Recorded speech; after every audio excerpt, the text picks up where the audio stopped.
Hello everybody, and welcome to Radio Mondas Episode 1. This is a brand new podcast series on the Ace Cooper channel. It's a lot of fun. We've done a podcast before on this channel, but hopefully this will be better.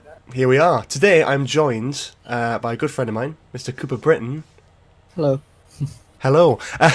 Yeah, so this is more of a generalised sort of podcast, a sort of first introduction one, but first, before you start questioning, because I know I can feel the comments coming on already. Who is Cooper? Cooper, introduce yourself, please. So I am Cooper Britton. I have appeared in... And I am an alcoholic. Yeah, that's how it always starts. I'm Cooper Britton. I have appeared in multiple of George's videos, helping him, but I'm usually, when he does reviews, I'm usually the one behind the camera, helping him film everything. Sometimes though, in the case of the war general, you are in front of the camera as well. All the samurai from Westworld. All the samurai. Which was a year ago. Which was when you told me that, I was shocked. That's mad. The fact that that's been a year is like insane. Crazy. It's not been a year since like the actual review went out. I don't think it's not been a year since the season 2 finale. Either way, we'll get on to Westworld in a bit. But yeah, I think. Yeah, where do we start? I think we start with the obvious. I think we just go with Doctor Who. So, Doctor Who series 11. What did you think about it? So, first episode, I was still a bit like, I'm not too sure. Second episode came, and I absolutely loved it. And then from there on out, apart from the Arachnids episode, for obvious reasons, arachnophobia. But Kit was scared of spiders, so he didn't like that one. I hear that, but the full season I absolutely loved, including the New Year special as well. That's fair. I absolutely loved all of it. Fair. I thought it was all right. I think this is something I'll get into so many other times. But generally, I thought it was all right. I think there's definitely episodes out there that sting. Arachnids, I thought was just. I watched it recently. I thought it was. I thought it was all right. You know, it wasn't great, but I thought, it's bearable. It's got a great opening, got a great ending. Yeah. But nothing really that strikes me as brilliant and sort of overbearing. Like stuff like Rosa, Punjab, and Resolution. Those 2 episodes. 3 that stick out to me as like brilliant for me. What do you think of Jodie Whittaker as the Doctor? Because this is a character that you've grown up with. I've grown up with. How do you feel? Like I said before, first episode, I was still a bit like, I don't know. But it was kind of like there was a moment in Ghost Monument where it was like, this for me, this is the Doctor. Like, because for the whole time beforehand, I was still a bit like, I don't know. And then there was just a moment in Ghost Monument when it clicked. It was just like, this is the Doctor. How did you feel? When the announcement came, what did you feel about the idea of a female Doctor? I hated it. You did. Yeah. I was completely against it. Which there's nothing wrong with. I think as long as you're willing to try and give it a go, and that's perfectly fine. And you did, and you've actually come out liking it. I think I've told this story many times before, but when I was totally against the idea of a female Doctor because I'd grown up and that hadn't been a thing, and I didn't understand why it needed to be a thing. And it's funnily enough, and it's a really odd story, but it was about a week before they announced the Jodie Whittaker as the Doctor. And I saw, on a Discord server, someone had done some fan art of Jodie Whittaker. The people at home might actually be able to see it on screen if you watch it on YouTube. Fan art of Jodie Whittaker as the Doctor, with the Doctor Who logo and everything. And it was that photo that I went, wait, that could work. That actually could work. And I thought, yeah, that could work. And then about a week later, when it was on the Friday, I think it was, and they said, the announcement will be on Sunday, and it was Wimbledon, wasn't it? Yeah, and the rumours start coming in, and it was all the betting sites started going up, and I think it was on the day, about 2 hours before it was announced, someone had put like a £3,000 bet on Jodie Whittaker, and I'm like, well, you don't put that bet on unless you know for sure. You don't put that much money on something unless either one, you're like Simon Cowell, or or you already know. So I thought, well, it must be. And when it came out, I was a bit disappointed actually, because I was built it up so much to be Jodie Whittaker, and then because everyone had the same reaction, it's sort of like, male hands. It wasn't. And it was, and I thought, and I was genuinely pleasantly surprised when I saw it. It was a really good introduction. I really enjoyed the. I love that. I'm really liking the BBC's methods of actually doing reveal video as opposed to it just being like, because the live show for Peter Capaldi was a shambles. That was awful. Just bringing on, I mean, it was hyped up and it was big, but it was. That, yeah. For Matt Smith, it was even worse. He just showed up on an episode of Doctor Who Confidential out of nowhere, looking like some crackhead dragged off the street. I mean, again, you have to look this up. Like, he looks awful in that. I mean, that was the first impression for a Doctor. It was a bad one. I remember the Peter Capaldi one though. I remember that one really, really well. I remember just sitting watching the whole thing and it being announced like really close to the end. Mm-hmm. And I was like, all right, fair enough. Because just talking to loads of previous Doctors and stuff, weren't they? Yeah. And it was that presenter woman who was like around for that year, like 2013. She did all the Doctor Who 50th anniversary stuff, presented it, and then she like disappeared off the face of the earth. Yeah, basically. But yeah, that was a thing. I don't know. I thought announcing the Doctor that way was really good. Although ideally, I'd still not announce it at all. I'd still much prefer to have it kept under wraps. And because can you imagine like if the actual regeneration scene, which was on like Twice Upon a Time, that was the first time you saw who the Doctor was? Yeah. That would be really, really good. It would have been amazing because you would be like, well, this is something new. But obviously, like the whole hiding the face and everything as well, and her seeing it for the first time, it's like, oh my god, it's a female Doctor. Oh, this can work. It gives a lot more sort of. It gives the reactions a lot more sort of. I don't know. It makes you feel more genuine when you don't know who is because then you're on the same page as the Doctor, you know. Yeah. If you're not, then you're watching and you're like, well, he's just. You know, I know who he's going to turn into. Mm-hmm. Yeah, it would be a good idea to reveal it for everyone at the same moment, like on the episode. But then the problem with that is it's hiding. You've then got the problem of leaks, which if you're going to be building it up for like a full season, you've got like God knows how many weeks for it to be. They started filming in November. They started filming Series 11 in November, But the thing is with that is they were filming and again, Series 11 and Series 12 have been notorious for filming under wraps where people actually are struggling to get pictures of them filming and all that sort of thing, which I think is perfectly fine. I love the fact that they're struggling because it killed off that DWSR community, which we'll not go into too much, but I don't know if you're aware of that. Yeah, I think I remember a little bit quite a while ago. It was in Series 10 when they were filming that, and there would be people who would go to every single day of like filming just to get another photo of Peter Capaldi. Like, it's just like it becomes a disruption, and it kind of actually ruins some of the surprises online for everyone. I mean, the stuff like the reason they had to announce.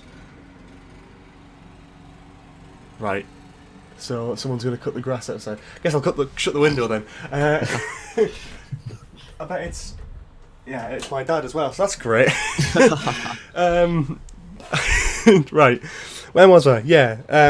With the Series 10, like The World Enough in Time. Can you imagine if you didn't know about John Sim, you didn't know about the Mondasian Cyberman? So the surprise would have been amazing. But they were filming on the streets. Amazing. And what annoys me is the scene that they filmed on the streets got entirely leaked anyway. We saw the Mondasian Cybermen on the streets. We saw John Sim in a mask on the streets. And because John Sim was announced, everyone was like, well, that's John Sim in a mask. If John Sim wasn't announced, we wouldn't have guessed that. Yeah. I remember the announcement for John Sim. It was on a... but it wasn't even that much of an announcement. It was it was a BBC Online article. Yeah, that was it. Like I was with you. I was with you when you read it. Where? Yeah, I was with you when you read it. It's mad. I remember. It's just that was a great thing because I think I'd always talked about wanting to see John Sim back in the show. Unfortunately, he wasn't utilised as much as I would have hoped. Mm-hmm. I feel like he was wasted a little bit. I feel like he was just added in there because the BBC needed some traction for the new series. And that's when Doctor Who's at its worst, when the BBC are desperate to get more viewers back. And Series 11 didn't feel like that. Series 11 was just like, let's just start it out and let's just do what we can with it. And, you know, it's not at the moment trying to drag in more people, because the fact that they announced John Sim was to very easily go to the press and go, hey, do you remember David Tennant's era? Do you remember the most popular era in the show's history? I dare not say that in case some classic fans jump at me, but in terms of New Who, it's the most successful and most sort of well known, because it's just, I mean, generally looking at the viewing figures and remembering the nostalgia at that time. I mean, you had Froobs with Daleks on them. I mean, like, oh my god, I forgot about that. Back then, like, everything was Doctor Who themed, whereas now you don't. I mean, Peter Capaldi's era was definitely the downfall of that.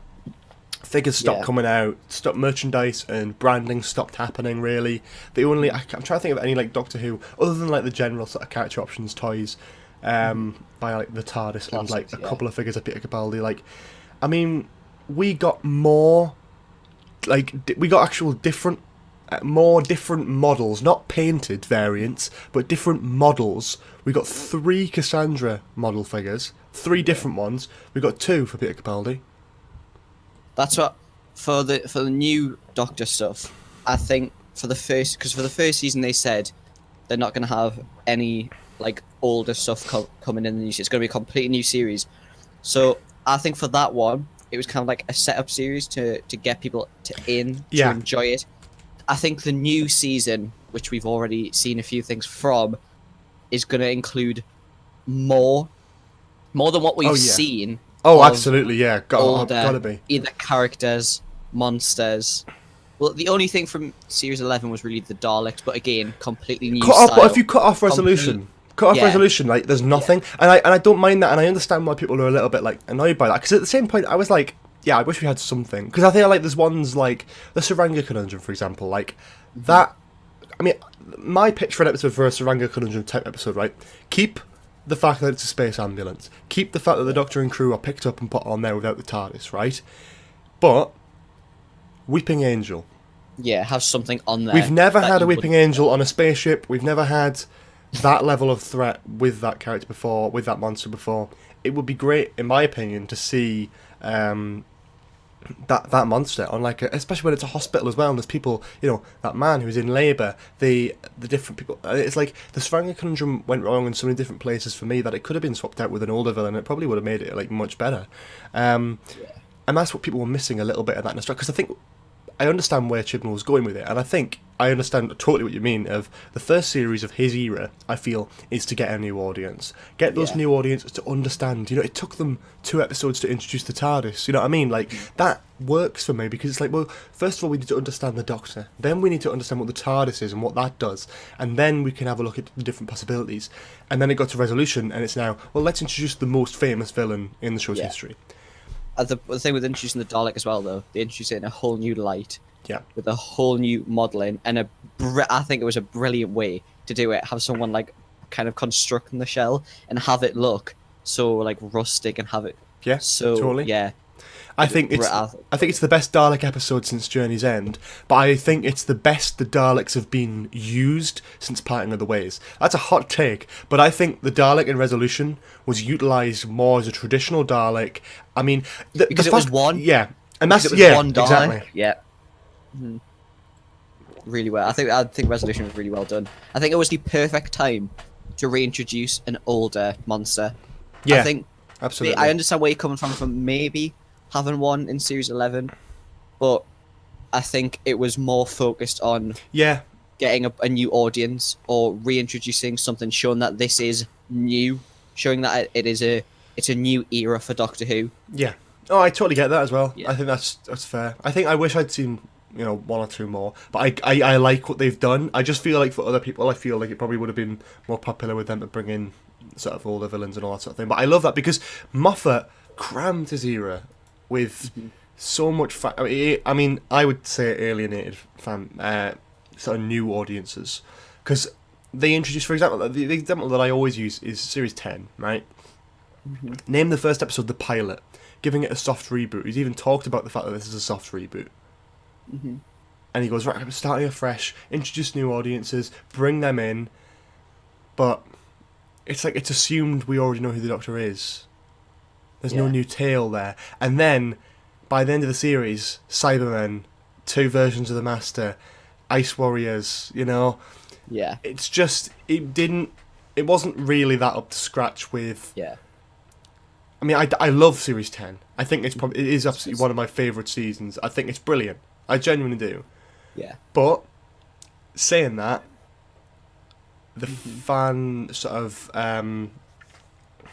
the overcramming of sort of fan service, I felt, But it did alienate general audiences. yeah, by the end of it, it just seemed like they're trying to just cram stuff in. They're trying to cram as much as they can into the end of the season. Yeah, but it's the same like most of Moffat's era. Like it is reliant on people watching to be fans of the show and being fans of the show many, many years. Like I don't think you could watch a Moffat era sort of story of Doctor Who first. People probably have, but I think you'd probably benefit more from either starting from sort of David Tennant or Eccleston. But I'd argue that Jodie Whittaker's first series is a fantastic starting point. Yeah. I feel like if you've never seen any Doctor Who before and you want to get into it, start with Series 11. Genuinely. Because it introduces it so well. It's step by step, showing you the character, showing you that. And then if you like it, and you want to go back and watch some better series, do it. Go for it. Go back and watch, watch Jodie Whittaker's first series and then go, well, I quite enjoyed that. If you enjoyed Jodie Whittaker's first series, you'll love Series 1, because Eccleston is fantastic in that. And, and then it goes up through Tennant and Smith, and you've got that. And I think that's an important thing of that, is it's not always about creating the best series possible, but it's also creating a series that the show really needed, and I think that's what it did, in my opinion, anyway. I think, it wasn't perfect. Obviously, no series is perfect. But I think Doctor Who's had worse series than that, to be honest with you. Series 7 and 9 come to mind. But yeah. Anyway, I think we'll go to sort of generalised Doctor Who questions. Doctor Who, when did you first get into it and how? God, it was when I was really young. It was probably everyone's beginning. David Tennant. I remember watching it. I couldn't tell you the episode that I started off watching. That's disappointing. I just remember a scoop. No, because I just remember the generalised, just kind of like a generalised watching of it. I always remember there's one thing watching one episode with a Dalek and being absolutely petrified and hiding behind the sofa. I don't know what episode it was. Which Doctor was it? Was it Tennant? Yeah, it was Tennant. Oh, it could have been any. Yeah, Russell Davis loved the Daleks. He loved to throw them in anywhere. But after that, I ended up going back and watching Eccleston, and then it was Matt Smith that really took me. Like, Matt Smith is my favourite Doctor. I when they did the UK tour of screening the first episode, I went to see it. Yes. Oh, it was so good. Jammy so-and-so. It was so good. Yeah, I remember that was a brilliant, because I remember having the sonic screwdriver on him, and yeah, it was amazing. I really enjoyed it. But yeah, that's where I kind of, my backstory of Doctor Who. Nice. Well, that's nice. So Tennant. So you started with Tennant, but you started with Tennant, and then went back. But I know you said before, your Doctor. My Doctor.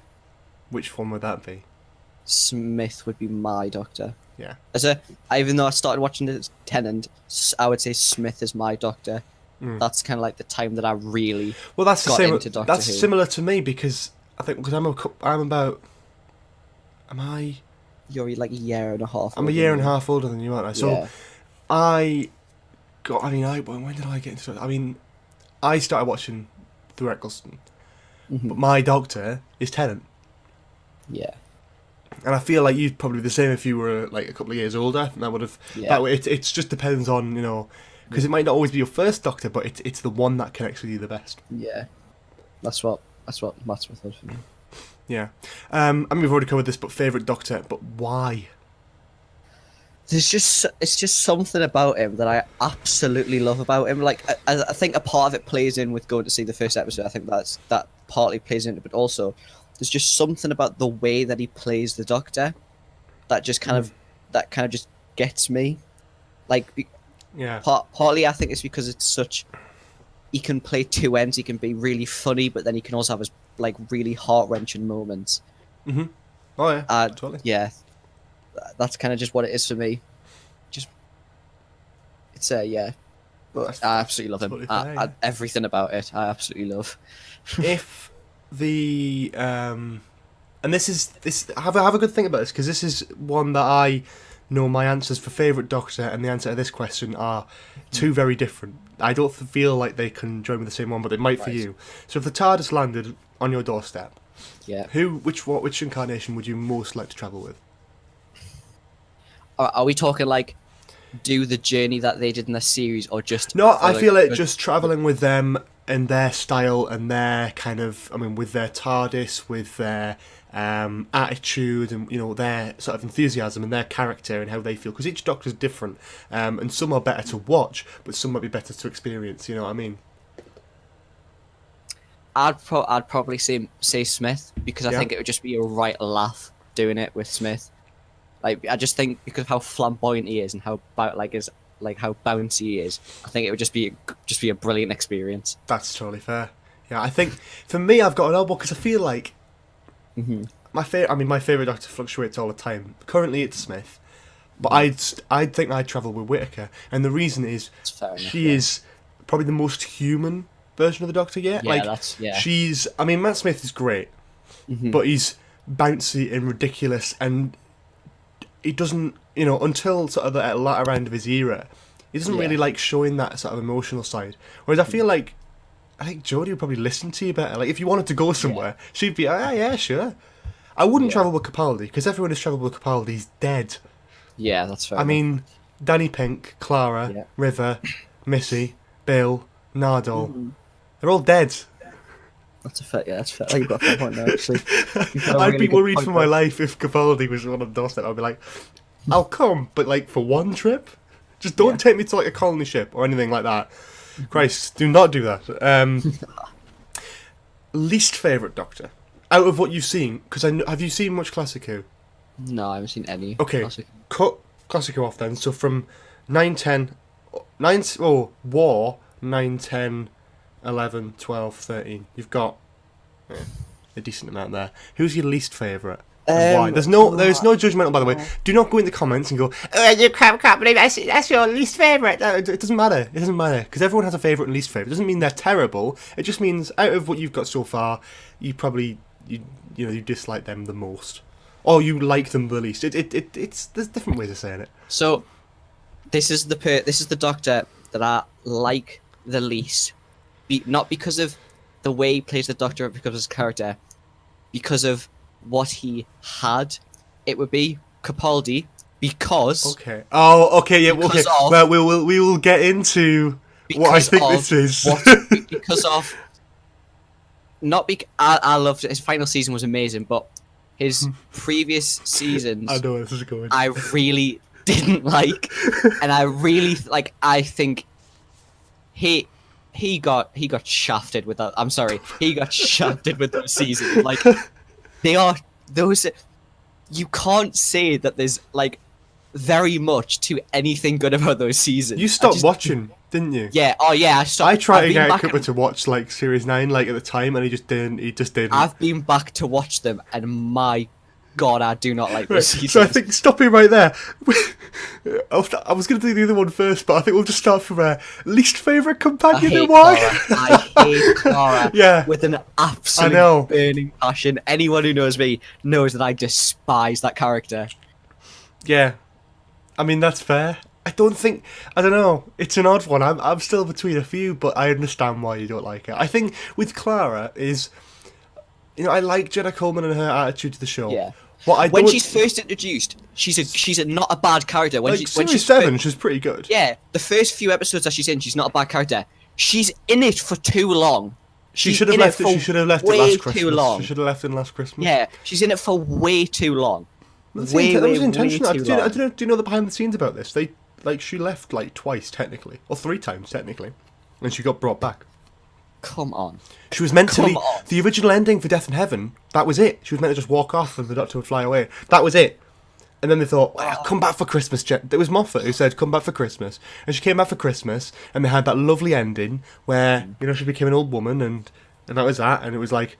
It's kind of a nice reflection of like her in Twice Upon a Time with helping the Doctor with the cracker and him now helping her because she's an old woman. A nice sort of balance and reflection of that. That was originally meant to be her ending. And the blonde-haired lass, who was like dancing about in that facility, in that episode, she was meant to be the next companion, and then Jenny was like, I like it too much. It's not my time to go yet.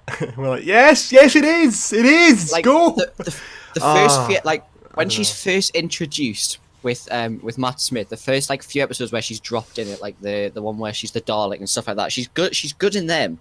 But then when she becomes the companion, Oh no, I disagree. I think in series 7 overall, I think she's pretty good. no, so when she's first introduced, I still think this is what I was about to say. She's good, but it's just like it's not even like it's just a decline. Like the more she's in it, the more seasons that she's in, it's just a downfall, and it just keeps going. But yeah, that's why I don't like Clara, and I'm not a big fan of the earlier seasons of Capaldi. I like Clara to an extent. I feel like she's definitely fleshed out more than the characters, especially in series 11. Mm-hmm. I think like in one series with Clara, I mean you're never going to get that, especially with the TARDIS team. It's going to be hard to flesh out everyone, but like compare like Yaz. I mean I do like I really like Manda Gill as a person, and I love.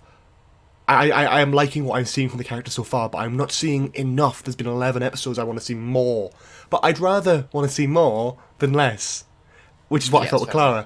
I was watching Clara in Series 9 and I'm thinking, I know the intention for this series is you to become too much like the Doctor, that is your downfall. That's the whole theme of it. But I hate that. I hate the fact that she feels like another Doctor. She's a companion, and the generic role of a companion is, in my opinion, should stay the same. I feel like the companion should perform a basic task, and I think they got it perfect with Bill. Bill and Donna, too brilliant. Because, I mean, although Donna became the Dr. Donna at the end, that was for one episode. That was like for a fraction of one episode, and that was why. I mean, she couldn't be like the Doctor, and that was the kind of underlying message: is the companion cannot be the Doctor, because Donna became the Doctor very briefly, and it almost killed her. Yeah. That's the underlying message, is that it's a dangerous lifestyle, and then obviously they did that with Clara as well. Mm-hmm. I personally didn't like what they did with it though. I think because they made her too much like the Doctor from the beginning of like series 9 and all the way through series 8. She was just horrible at Capaldi, and I really love Capaldi, and I love what he did with his character. I don't like the tonal shifting between series 8, 9 and 10. It feels like a totally different character every time in my opinion. But I do love Capaldi's Doctor to bits. I like it. I love him, and I love to meet him as well, because he is brilliant, and I think he is totally underrated, and it is a shame that he did get dealt some really terrible stories, and Kill the Moon and In the Forest of the Night. I mean, come on. It's not that I don't like the Doctor, it's because I like him the least, which is the main focus of that idol. Like, I don't hate him as a character. You don't dislike Capaldi. You just like Eccleston, Tennant, Smith, and Whittaker more. Yeah. I think he's a really good Doctor. I think he plays the Doctor really well. He's quite unique, but he got dealt some really bad stories. Would you say? I mean, it's a bit unfair because I know he's only had the one story, and I don't expect you've listened to his Big Finish stuff. I know I haven't, but the War Doctor. I enjoyed his story. Yeah, I thought it was good. I really enjoyed that. Well, yeah, the Doctor's great, but I think I wish he'd. But you can't really wish he had more. It's a difficult one because I wish he'd been there for more, and I wish he'd done more before he passed away. I know he did lots of Big Finish, but Big Finish. I mean, the Doctor Who canon is just. It's up to you at this point, really. I mean, the War Master, Big Finish box set has appeared in my post box this morning. So I saw that. And I'm very, very happy with that. I'm very much looking forward to getting into that this afternoon. Because I love Derek Jacobi's 5 minutes of being the Master. Brilliant. He killed it. I honestly think he was brilliant. I would have loved to have seen him do more. So I'm really looking forward to listening to the Big Finish, and I've heard lots of good things about it. And I really want to get into Big Finish a bit more, as well, which is always a helpful thing. It's worth noting as well that this is being recorded well before you're actually seeing this. This is recorded on Jodie Whittaker's birthday on the 17th. 17th of June. So happy Whittaker. happy birthday, Jodie Whittaker. From today, but I mean, obviously it's not going to be the same day, so it wouldn't really matter. Who's your favourite companion, Cooper? I absolutely love Amy. I think she's an amazing character. I think she's an amazing companion. Yeah. You can't tell. I love this. I love the Smith era. I love the stuff. But Amy, I think Amy, and especially when they introduced Rory, I think it was really, really good. I think they had a few touchy episodes, but I think I really enjoyed them all together, and I think Angels in Manhattan, their ending was brilliant. Oh yeah, I'd agree. Their ending is fantastic. Brilliant. But yeah, I absolutely love Amy. I have moderate grievances with Amy on rewatch. I feel like through series 5, like she is. I mean, she's meant to be marrying Rory. Yeah. I mean, I thought the split off thing was kind of stupid. It was just kind of like. oh no, I'm not talking about that. I know, but That was funny though. I do. It's just fixed in one episode. It was just like, oh yeah, they split up. What? It was just like one episode. It was like, oh yeah, this happened. What? Well, it was in there was a prequel minisode before it though. Was that actually? Yeah, there was a thing where the doctor is like it's called Pond Life, and it's written by Chris Chibnall, so you can go back and watch that. But it's their life over a few months, and the doctor's doing his own thing, and they're living their normal life, and it shows Rory being kicked out of the house. And that was before. I mean, but at the time, I think you would have seen that and been like, "Oh, okay, that this is preceding Series 7, so I know where I am." So when I saw Series 7 at the opening, I was like, "Yeah, they broke up, and now they're getting divorced." Okay, sick. But it obviously wasn't going to last because we knew they were leaving in like 4 episodes, so they had to get a move on. But yeah, no, I think I don't know. I think it's Series 5, Amy. I think with Series 5, Amy, I don't know what terms to put this in, so I'm just going to put it in the most rash terms I can. Rory was being cooked the whole way through Series 5, right? Yes, he was, fair enough. because he just, I mean, Amy, she's getting married to him, and even when he's in the TARDIS, there's always this sort of like constant battle of like, oh, does she fancy the Doctor? It shouldn't be about that. In Tennant's era, fair enough, because that's what they played it off as, and it worked quite well. To an extent, don't really like Tennant Rose that much. But what I'm meaning is like, when she's getting married, it just makes her look like an awful person. And when rewatching those episodes, I'm a bit like, yeah, she's really horrible in Series 5. Like, she's like not a nice person to be around. Yeah. Like, if you know her, she must be like horrible to you. And then in Series 6, she's better. And then in Series 7, she's better. And she is a good companion. I think, to me, Donna. You cannot beat Donna. Yeah, I don't think that's fair enough. I think she's just they got it so right with Catherine Tate. Not in The Runaway Bride, but in Series 4. She's brilliant. She's not the Doctor, but she's a companion. She reminded me of a bit like Sarah Jane Smith. She's standing up for herself. And there's multiple times where she like kicks off at people and they're like, that's good. That's good character writing, because especially after a series of having Martha, and I love Martha. Don't get me wrong, but her entire like character arc was built on being like, almost being jealous about the Doctor and then moving on to be her own thing, which is great. And I love the fact that she becomes her own thing and brilliant, and she is fantastic at the end of Series 3. But at the beginning of Series 3, there didn't need to be a romantic subplot there, where it's like a sort of love triangle, but one of the persons is missing another dimension. Like, I don't need that. Yeah. Donna's really good though, I do. Yeah, Donna's pretty good. I'd say Bill's quite good, but I think, I don't know. In my personal opinion, I feel like there was still a bit of work to do there from Moffat, and I didn't really form that attachment in one series. And it's shocking, because I felt more of an attachment with Donna when she left than I did with Bill. Yeah. And I feel that's just because, and both of them had one series. Donna had 14 episodes. Bill had 12. So I didn't have that connection. Oh, sorry, she had 13, include the Christmas special. And it's like, which I think was a terrible move, by the way. They should have brought back Caroline Ford to play Susan. Yep. They were going to have someone to be a dead character projected in the glass. I think that would have worked so much better.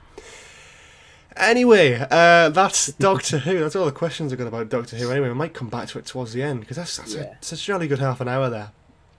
But I think we'll move on.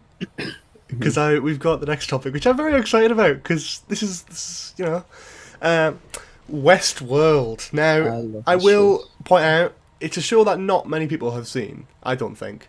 It's Why popular. haven't you seen it? It's popular. So what I will say is, if you haven't seen it... Watch it. watch it. But also, we will be spoiling things, possibly from Series 1 and 2, and believe me, if you're watching this show and you've never seen it, you need to watch it without spoilers. So hopefully, we've got a little visualizer box on screen if you're watching on YouTube. If you're listening on SoundCloud, sorry, but if you're watching on YouTube, there'll be a sort of timestamp on screen, hopefully, where you can see where you can skip to if you want to dodge all the Westworld spoilers and keep it for yourself. But seriously, watch it. It's a brilliant, brilliant show, and you absolutely should tune in. Speaking as a person who watched it without spoilers, watch it, because I watched it without literally being told anything. I didn't see, there was certain things that happened. I didn't see it coming.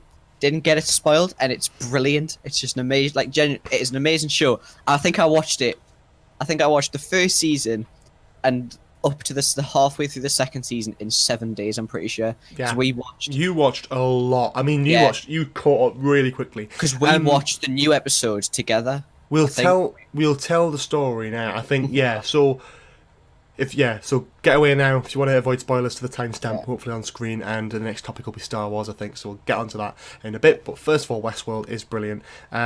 So I watched the first series of Westworld when it was 3 episodes in. I'd just come back from going to Florida, and it was around about late October, November time.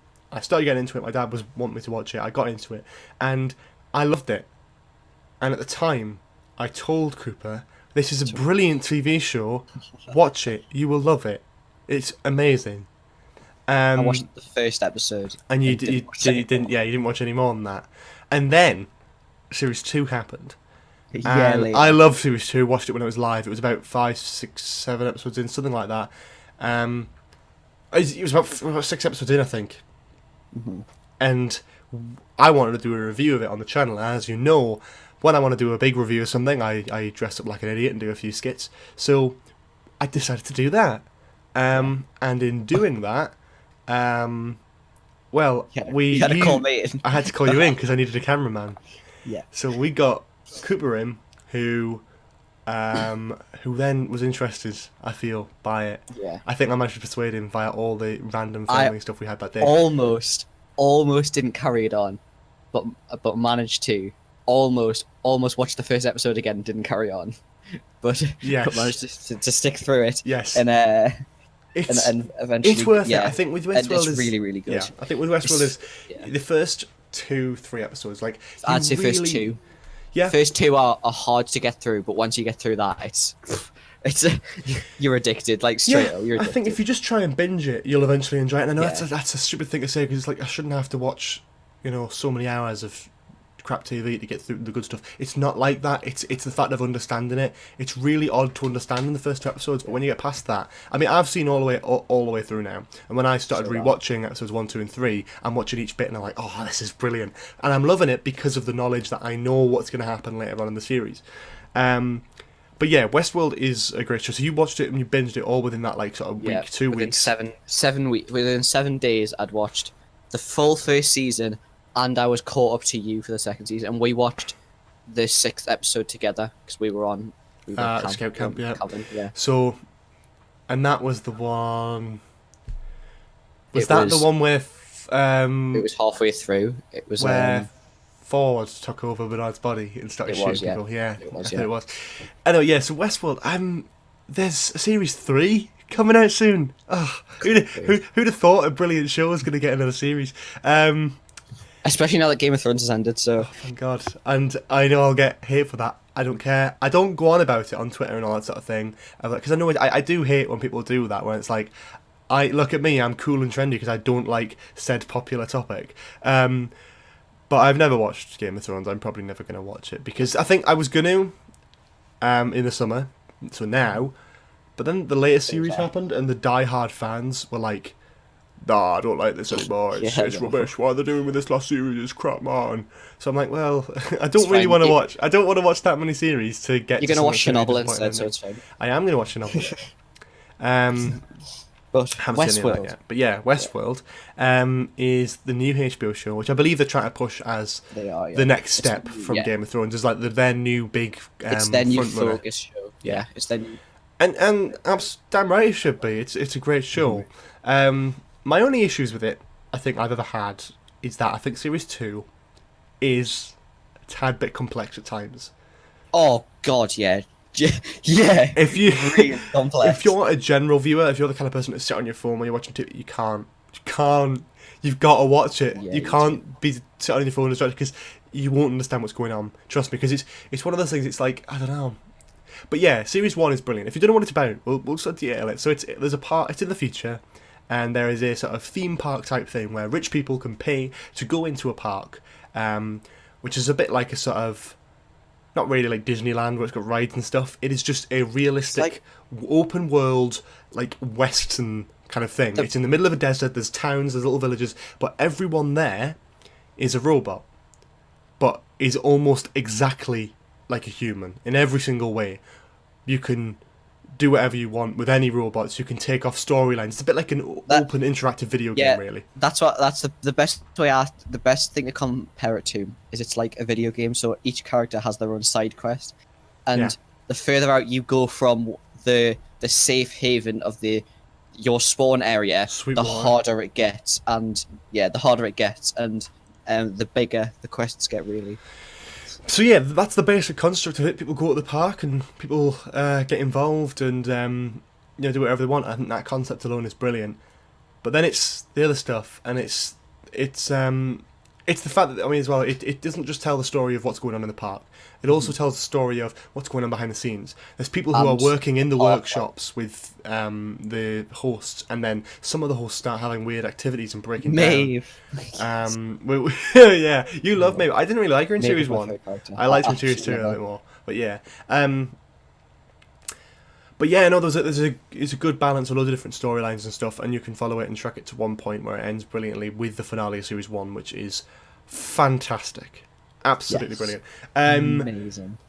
Like, genuinely. It's one of the shows. It's one of the shows that, similar to Doctor Who, and I wouldn't say it's. I think it's personally, Doctor Who holds more nostalgia for me, and it's a show that I am more invested in all the behind the scenes stuff from, obviously. But I think as a show, I think Westworld is a better show because it is the constructs and the passion that goes into it. I mean, they've taken a whole year from the end of season 2 all the way to the beginning of filming series 3. They've had all that time to do pre-production. So they spent all that time writing those 10 episodes, making them as good as possible, making sure the writing is up to scratch and perfect for them to start filming.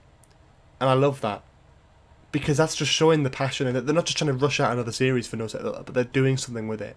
And within the first 2 weeks of filming, teaser trailer for Westworld Season 3, totally just caught me off guard. I wasn't expecting it.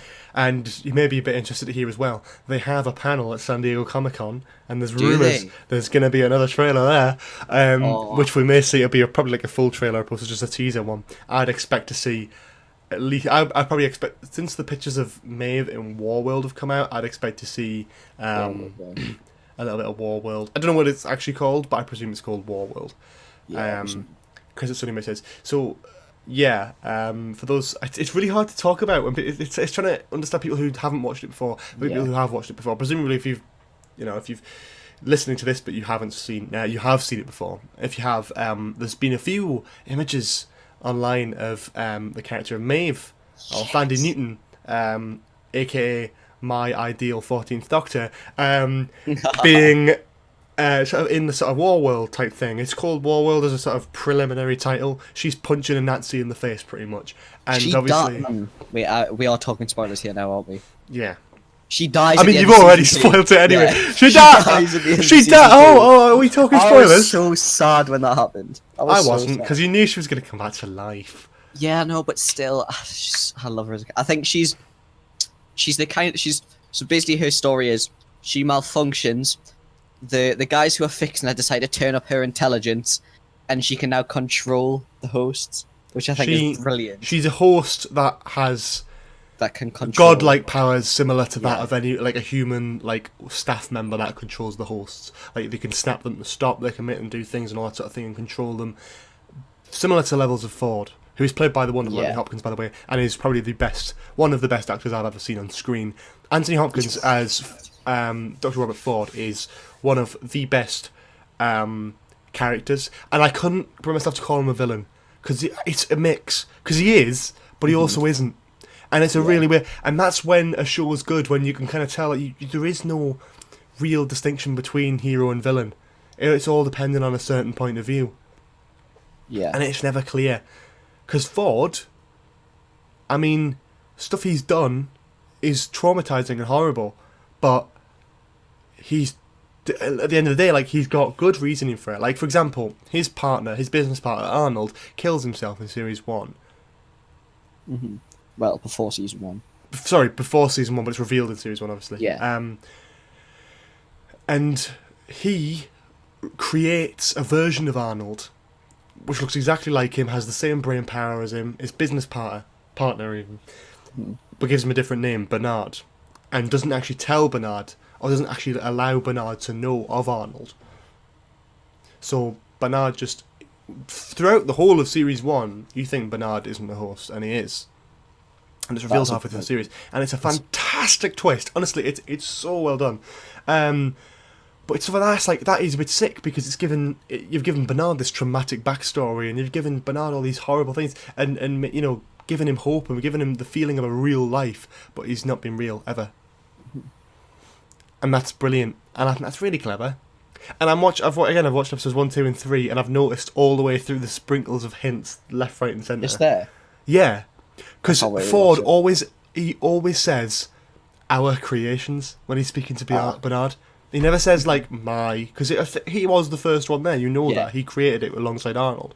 But he never says it to anyone else. He always says it to Bernard. He says our creations, and that's like, oh, that's odd. And then obviously there's the big one when he shows up the picture at his desk, which would have had Arnold on it, but when you're a host, you can't see things that would, harm you or damage you or anything like that. So, for example, when one of the hosts sees a printed out picture of like New York City, they don't see anything. They just see like a blank sheet. They just doesn't like anything to me. So Bernard couldn't actually see. So Ford gives Bernard a picture of him and Arnold, but it's actually him, Arnold, and someone else in the middle, another business partner. But in the picture that you see in episode 3, I think it is, it's Ford, the business partner, and then like a sort of space next to him. So you think that the man in the middle is actually Arnold, but he's not. Arnold is there, but Bernard cannot see him, and it's brilliant. It's brilliant. It's so well done. I think it's a brilliant show. But anyway, talking about Series 3, in the teaser trailer for Series 3. The maze is seen on the wall in graffiti when Dolores comes up. Now, what do you think that means, Cooper? So, my original proposal for this was, because at the end of Season 2, it's implied that they escape, they go out into the open world, but does this now, so with the maze being in, I've got it in front of us here, with the maze being in this shot, does this mean that they haven't escaped the park? They've escaped Westworld. So they've escaped Westworld, and they thought they've gone out into the open world, but they've actually just gone into another park. This is what I was thinking, because that's the thing with the maze. The maze is a recurring theme with the host. It's something that's in their core programming, and the idea is that a host can make it's a sort of mental thing. I've got one. I've got one on the. Yeah, I wonder how you got that. Yeah. Happy birthday. I still need to get myself one of them. Yeah. But yeah, no, the maze is sort of like it's based off a sort of little old sort of ball rolling game for kids. But the idea is that a host can navigate their way through a sort of metaphorical maze, and when they reach the center of the maze, they unlock. Yeah, a power, like not a power, but like they unlock free will. It was like enlightenment. Yeah. In Season 1, it was this thing that everyone was searching for, and then in the end, it was revealed that it was just this little board game. But it was it was described as if you reach this, the host will reach free will. It'll be like a kind of like enlightenment thing where they become like human basically, and then in the end, it's literally just a little board game. Yeah, well, that's the idea. And it wasn't. The idea of it's still there though, because it was the maze is imprinted on the sort of scalps of a few hosts. So the fact that the maze is on the wall here, and it very clearly is the maze. It's very cleverly hidden because it's done in like a sort of graffiti style. But you can see the little man, which would have been in the middle of the maze. I believe there's a little man in the middle of the maze. Is that right, or am I making that up? So. Yeah, there's also a little man on the wall at the back as well, which I think is interesting. Oh yeah. Yeah, I can Um, see it at the back. in the middle of a sort of circle, which Yeah. could represent the logo of Westworld. Oh Yeah, man, that's what I was just mad! thinking. Oh, this is About. great. I'll go and get mine in 2 seconds. But yeah, no, the maze is seen on the wall there, seen on the back there. The insinuation is that this is a totally different park. Yes. So the center has like the little man in the middle with the little circle where is meant to be the center of the maze. But yeah, so that could be what is at the back there as well, the little yellow thing. But I think that's also, the logo of like Westworld, where the man is standing in the ring, where he's been like made. That could also be that. Interesting though, because again, the whole thing of the maze is like a mental, sort of metaphorical thing inside a host's head that it's like a subconscious, really. So maybe a host with a subconscious has put that on the wall, which makes me think, wait a minute, is this actually outside of the park, or is this just another park? See, so it makes sense that what we've just said there about them, because the maze wouldn't be there if it was the outside world. There is no way that the maze would be there unless a host's done it. Yes, that's the other thing as well. It could be the main world, but it could be that more hosts have. There's definitely been some time between the end of season 2 and where this shot takes place. Well, Dolores got her own body. She had her own body at the end of season 2. It was being built at the end of season 2. No, she had her own body at the end of season 2. They went to Arnold's house and they sat down opposite Bernard, who had been recreated. Oh yeah, because the two of them are there, aren't they? Tessa Thompson, Valkyrie. Yeah. Who I can't wait to see her be good in this, like a really cool character, because she's been a horrible character for the entirety of series 1 and 2. I hated her. But I might start liking her. Who knows? But yeah, so I don't believe that the maze could be on the wall if it wasn't another park. I think that they've thought that they've escaped, but it might not be the maze. It might just be there as like a little Easter egg to season 1. But and Westworld thing is, Westworld has got a past of actually doing Easter eggs. I don't know if you've noticed the famous one from season 1, which is, I think it's from episode 1 actually, where they reference the original 80s film. And it's got, so in the original 80s film of Westworld, which is totally separate, it's not in the same universe at all, because it doesn't make sense and it doesn't line up really at all. But in the original film, everything goes wrong, and there's a gunslinger who chases these couple of people around the whole park and into other parks and all that sort of thing. And this gunslinger is actually in the background of one of the shots in episode 1 of season 1. So that's, Westworld has a thing for doing little Easter eggs. The fact that I think there's Ford has got a head of a robot from BioShock, I think it is, on his in his office. There's little things like that. So who knows? But the fact that it's the maze, the fact that the little man there in the background in and the the wheel, fact that it's there with Dolores as well. It's kind of like I think we'll probably see more, possibly in a San Diego Comic-Con trailer. But I'm very excited to see where this is going to go. I really love the show, and I think they're doing a great thing with it. There's a lot of theories about season 3, and I'm really not sure. I mean, who do you think? Oh god, what's his name? What's his character's name now? Well, not the character's name, the actor's name. Is it Aaron Paul? Or am I thinking of someone else? I don't know which character are you talking about here? He played Jesse in Breaking Bad. Oh, the guy who's Aaron Paul. Yeah, I was right. Yeah, he's going to be brilliant because he's a fantastic actor, but he'll be great in this. Now, the guy who's in the trailer. Yes. Yeah. A theory that I saw, which is a bit of an interesting one. Now, I want to see what you think about this one. So, in the sort of throughout series 2, Dolores has the instinct and urge to kill humans, just to kill humans and to exert her sort of revenge from the last 50 years of her being, killed, shot, raped, tortured by loads of different humans who come to the park just to satisfy their own thrills and use her as a robot.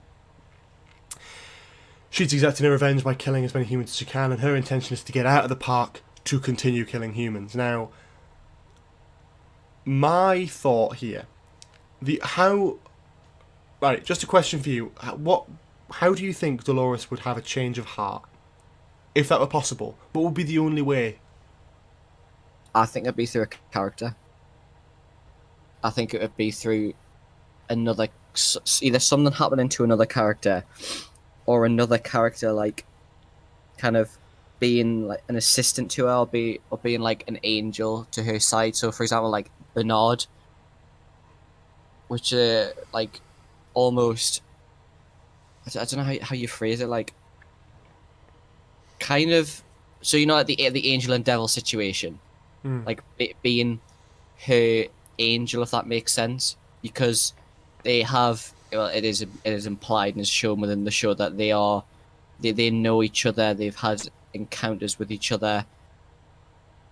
That I think, or they're going to use Tessa to somehow do it, and build on her character with it. My theory, based off the trailer, there's lines of dialogue from Aaron Paul's character, which is like he wants to get out of his life, his day-to-day life. He shows there's an app where he sort of commits crimes and stuff, which I think straight away is interesting, because that could also lend into the fact that it is a park. Because the whole point of Westworld is that you can do anything you want, no matter what crime, whatever. You could do whatever you want in Westworld. In Future World, you could do the same. You have a sort of app thing where you can go and find things and do things. It's all futuristic. I could play like that.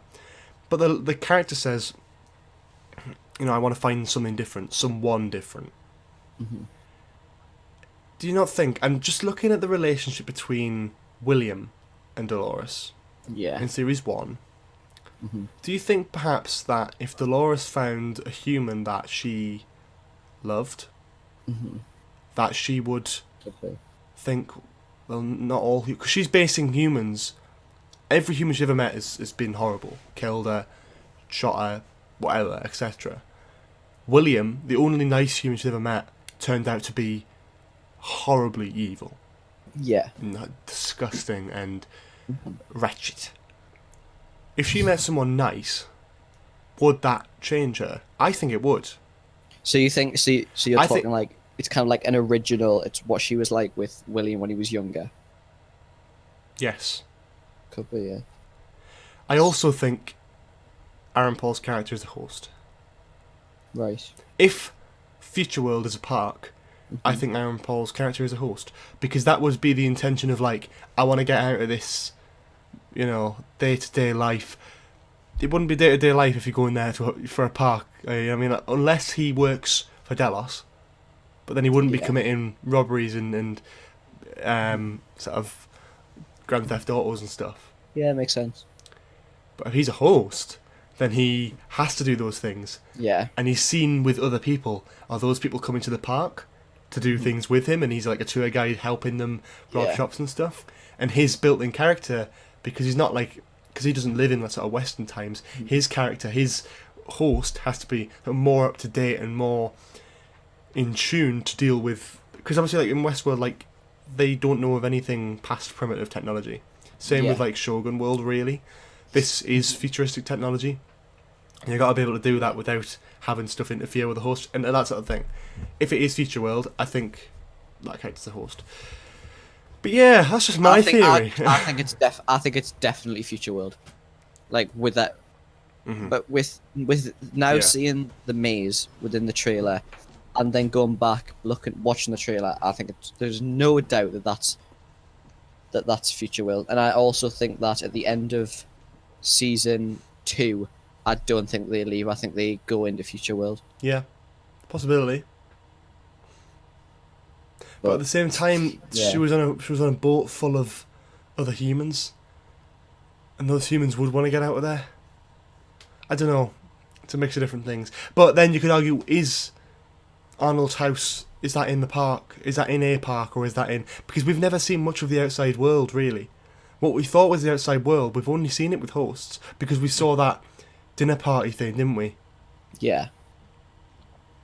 Where in series 2, and that was in the real world, but that again also had just hosts. Do you think Ford would have built Arnold's house within Future World? No, I think that is Arnold's house, and I think Arnold built it. Do you think it's legit? So you think that's where they go to the outside world? Well, no, I think at first it was a real city, a real outer world city, and over time they've corned it off and went, right, okay, this is Future World now. We've bought it. We can fill it with hosts. Yes. Because So all that the you think skyscrapers, they've buildings, taken houses, and somewhere, stuff is needed there. Yeah, you think they've taken somewhere and made it into Yeah. a park. All I'm saying is that Arnold's house, because it's Arnold's house and he built it right, he must have built it near a park. Mhm. Or in a park. Yeah. See. And that's what I mean, like, to build a separate house to fix his work with, wherever, he'd have to build that in a park. I also find it funny as well when they're in I can't remember what it's called now, when they're in that big machine with all the default hosts, Oh yeah. where they find Ford, Mhm. Arnold's house is in Westworld. So that's it, it's in a Yeah. park in that version. I don't know. There's different things. Okay, I think I was going to go to Star Wars next, but I think we'll go to Marvel. Yeah. So, I don't know if you've seen this, but I think you might be interested in this little story, because this is literally overnight, so I thought I actually wanted to talk about this a little bit, as just something new. Right. So, I don't know if you've been on Twitter. I have this one, but I've yeah. seen anything. Spider-Man 4 has been trending a little bit. Oh yeah, I saw you. I was so confused when I saw that you you posted this. So, Marvel Comics, not Marvel Studios. Talking like Marvel Comics. as in like the original Marvel. The people who made Spider-Man film, Yes. Now let me. Yeah, I'll get onto this. one The that was original never Marvel, released. the Marvel Comics Twitter account, the ones who actually make the comics, not the films or TV shows or anything like that. They put out a photo which is a 4 made out of spider webs, and then it's got like a spider on the 4. Very, very odd. Now, again, straight away people were like, people were idiots and going, they're making another film. No, they're not making another film. Yeah. Because it's the comic account. They're not, and then it was like, they did, and people were going, well, it could be Fantastic Four and Spider-Man crossover. That's fine. Yeah. But that's already been done. That's been done so many times before. And then there was a Twitter account. Now, let me just give you a second to find which Twitter account it was. Who, as far as I'm aware, has some connection with Marvel. Let me have a look. His Twitter handle is, let me get it up, @CB Cebulski. And he does work for Marvel Comics. He works for Marvel Comics. And he said on the 3rd of May this year, put out a tweet saying, the last comic to sell 1 million copies was Star Wars 1, which was almost 5 years ago. I feel it's about time we published another title that sells over 7 figures, and I think I have an idea. Right. He tweeted out yesterday, retweeting that image of the 4, by saying, no one is going to see this one coming. Right. Someone else posted a photo who, again, works for Marvel Comics, who does art, who does their own sort of art stuff, drawn a picture of Mary Jane and Tobey Maguire from the original Spider-Man films with #Spider-Man 4. So, lots of people have now been theorising, are they adapting the original script that never got made into film for Spider-Man 4 into an official comic book? That'd be good. That'd be really, really good. So Spider-Man, the Vulture, Black Cat, Yeah. but with Tobey Maguire and his universe of Spider-Man. What are your thoughts on that? That'd be good. That'd be really, because seeing that we'd finally actually get to see Spider-Man, well, something to do with Spider-Man 4. Yeah. That'd be really, really nice. But there's also theories that he's in Far From Home, isn't there? Yeah, which is why I think that's quite interesting. Yeah, that's come out 2 weeks, now. like 2 weeks away from the film coming away, and there. Yeah. I And thought they're that was a little bit odd. Yeah, but it is what it is, isn't it?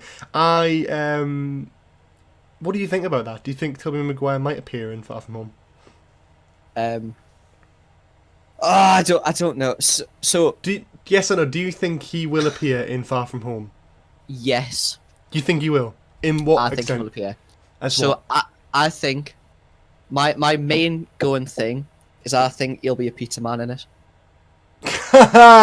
Genuinely, Amazing. I think he'll be a pizza man in it. Amazing. I love that.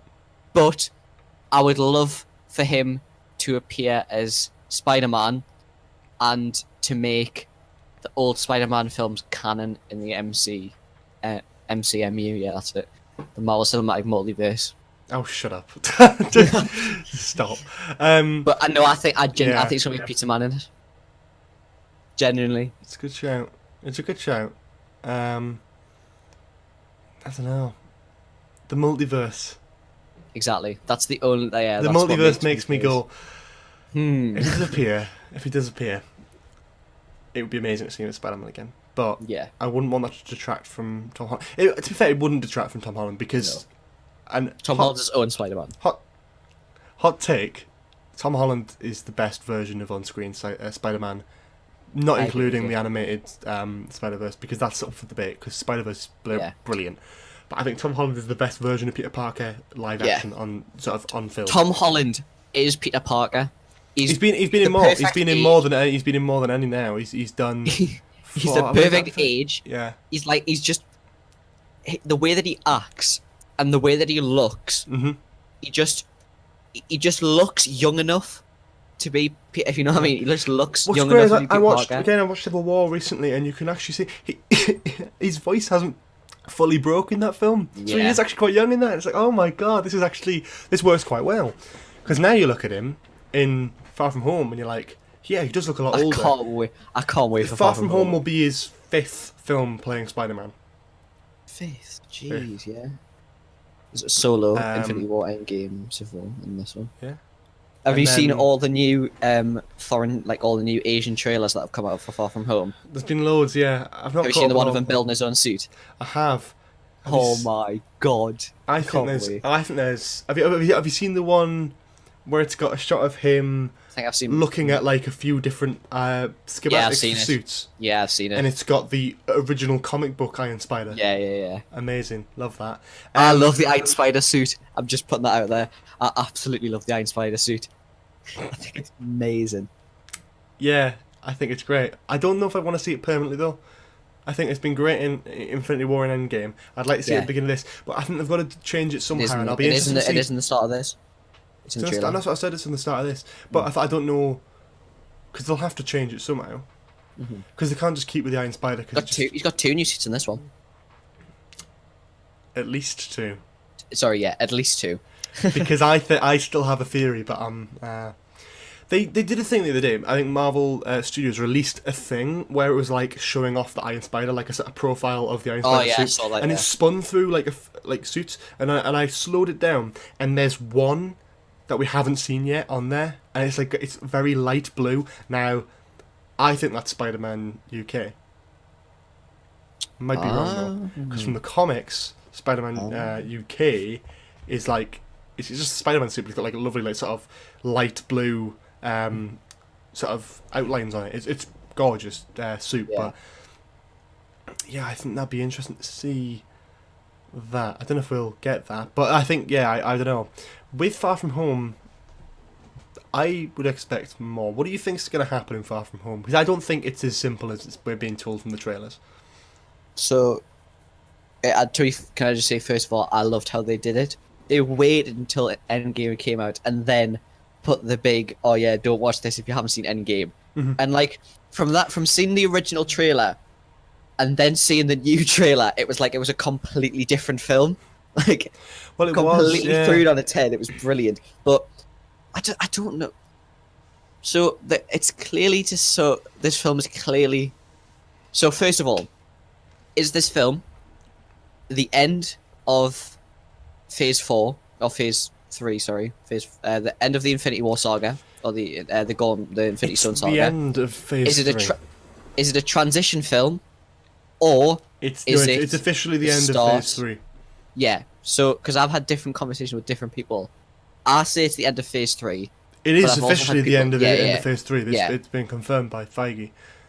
And they're using it to introduce the multiverse, Yes. which is what it's posted as so far. Mhm. I don't know. It's interesting. Mm-hmm. I don't know how I feel about it, but in terms of, I've heard a lot of things. Some of which are rumors, some of which are supposed leaks, but they could be a load of rubbish. You don't know what's real and what's not. But from what I've heard, all of it sounds bloody brilliant. Yeah. The main recurring thing that I've seen is that the chameleon is in this film. Right. Do you know who the Chameleon is from the comics? Or Yes, I think so. so he can disguise himself as anyone, Yeah. including Nick Fury. Ah. I think, why would S.H.I.E.L.D. be working at an underground base in Venice for no reason? That makes very little sense when they've got their own bigger stuff. I understand it could very easily just be Nick Fury. Yeah. But let's just say that it isn't, and it's Chameleon, and then you're building up another thing. IMDb lists the Scorpion in this film Right. as well. So that's interesting. Wow. Yeah. So that's intriguing. And then you've got the other theories as well. The main one, which keeps recurring, is that one of the final shots of the film will supposedly be a panning up shot of Avengers Tower with the words Oscorp written on the side of it. Oh my god. Well, Marvel Oh have my put out a casting call for a businessman aged around 40 to 50 called called the Benefactor at the moment. Jesus. I think that's a code name. The Benefactor, by definition of word, is someone who funds other projects. I would expect to see. I mean, I'm just hear me out, right? So, Spider-Man, his mentor for this universe, Tony Stark.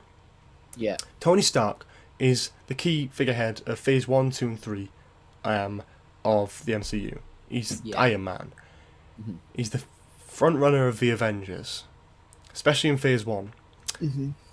So what would be more fitting than for Spider-Man's key villain in Phase 4 to be a rich billionaire who owns the tower in New York, creates high-tech technology, and forms his own team,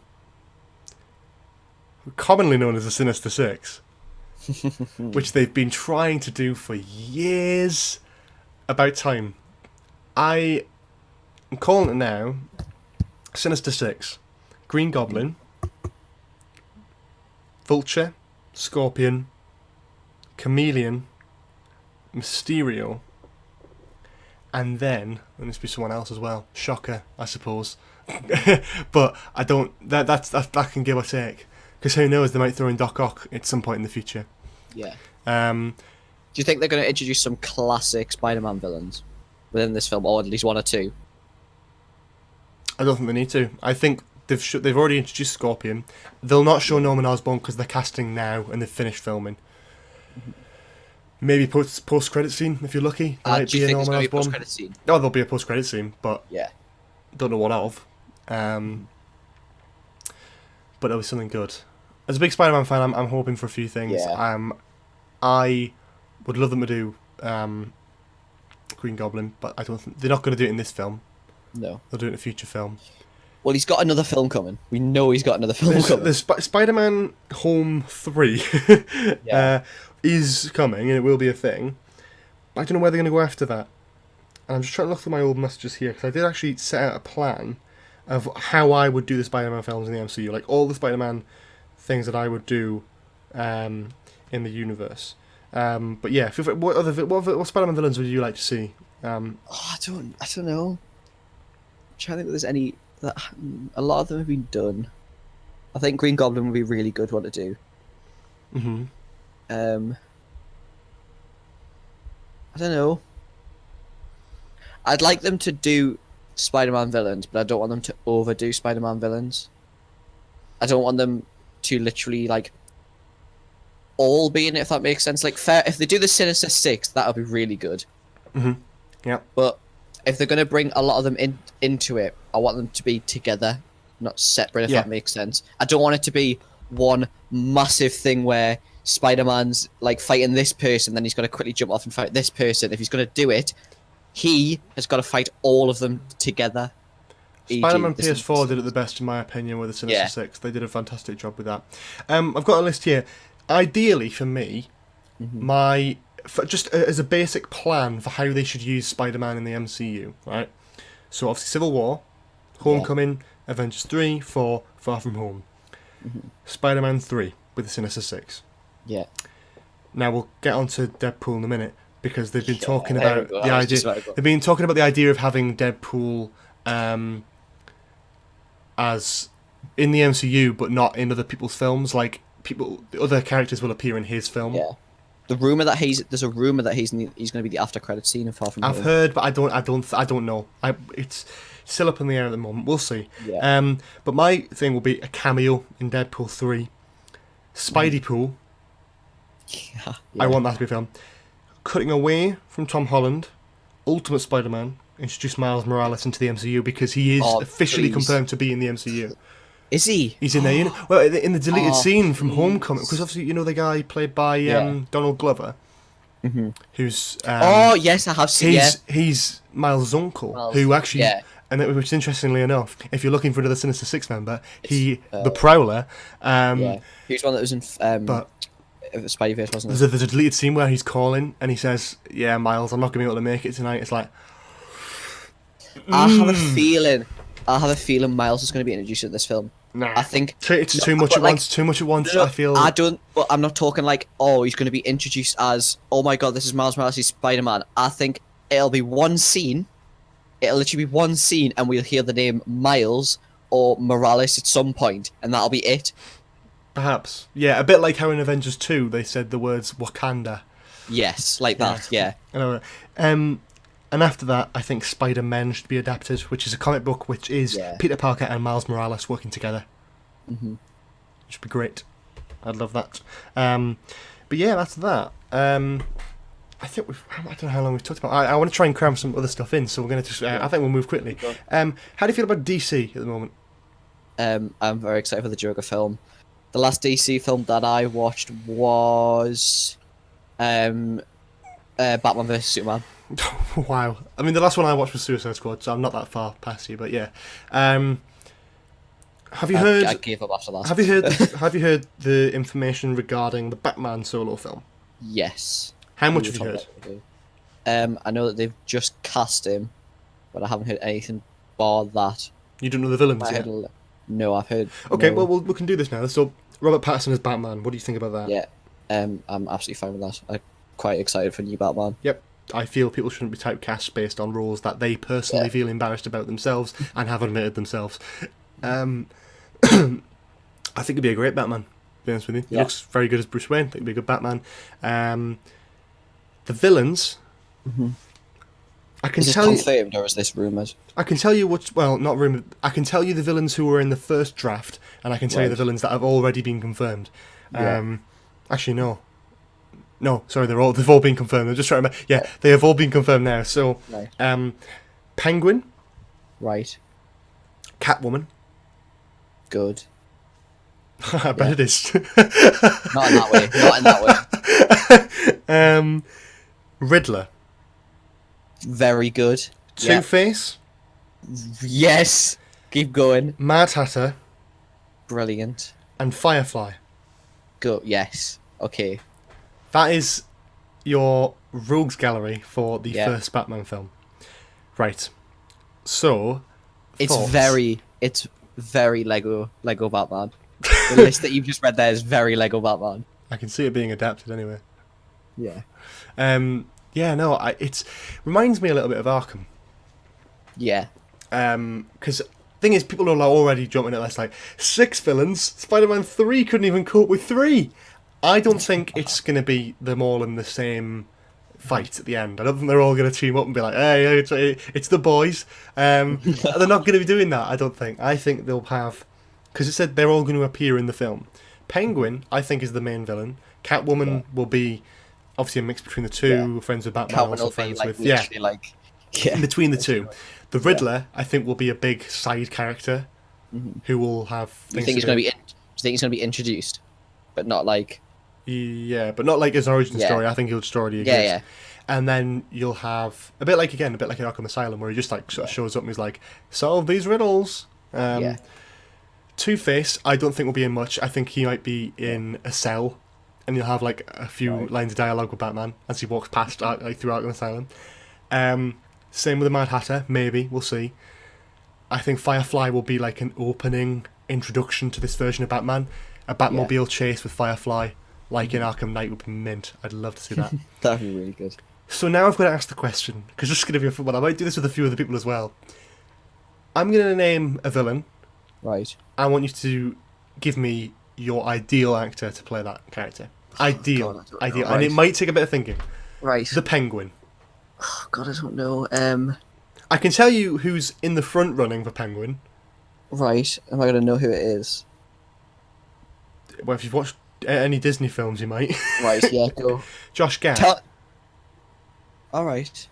who Okay. obviously played he was in Beauty and the Beast, but he also does the voice of Yeah. Olaf. Yeah. Wait, I'm going to Google him to see how... He looks... Oh, Yeah. yes, definitely. Yeah, definitely. Yeah. Yeah. Tell me who the upfront ones are. Yeah, definitely I without a can't, doubt. I can't because that's the only one.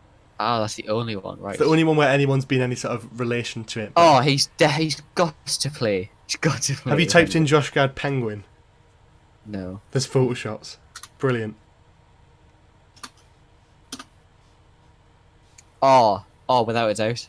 Without a doubt, yeah. Yeah. Yeah. It has to be. Oh yeah, it has, isn't it? Yeah, totally. Who do you think then? For the rest of them? I think Josh Gad. I'm conducting. This is my channel. God damn it. Catwoman. I don't know. I don't know for this one, to be honest with you. This is the one I struggle with because I don't really know of Yeah. anyone. No one really comes to mind. Like, Yeah. I think. Right. Well, we'll move on then. The Riddler. do you have an idea for that? Do you know who you want to play for this one? There's a few that come to mind. The main one would be David Tennant for me. I genuinely. That's a shout. think- That is a 'cause shout. if you've seen again the Arkham games, he could do a very good version of that Riddler where it's a more Yeah. serious. He's proven he can do a villain from Jessica Jones. Yeah. I wouldn't mind seeing him take the Riddler, and he's already said he'd actually like to do the Riddler. He'd be really good as the Riddler. Actually, he just kind of the way that he looks Yeah, is kind of just he looks very Riddler. yeah, absolutely. Who would you think? Oh, now that you said David Tennant, like he's like literally. I would say he's wow. Hugh I Laurie, would say maybe. he's, yeah. Looking at photo, I've just googled David Tennant Riddler. Jeez. Yeah, there's people who again they do photoshops, and I don't blame them, to be honest with you. Yeah, they look really If good. it works, it works. Okay. I've got a good one for this. Right, Two-Face. Right. I want to know yours first, and I'll tell you mine. Two-Face. Two-Face. You need to be thinking someone who's got a lot of charisma, who is quite a handsome, probably young man who can act both the charisma, the handsome sort of respectful, kind of almost mayor of the city, as well as the evil side as well. And I know exactly who I'd pick for this. But I'm going to let you go first. You know, I'm terrible at this kind of stuff. I don't know. Give me yours, because I want to know what yours is. Oscar Isaac, Oh. who plays Poe Dameron in Star Wars. All right. I feel Yeah. like he's got that young look about him. Yeah. He's got that He bit of suave, Yeah. you know what I mean? Yeah, I know what you mean. And he's done evil roles before. I think he could pull it off.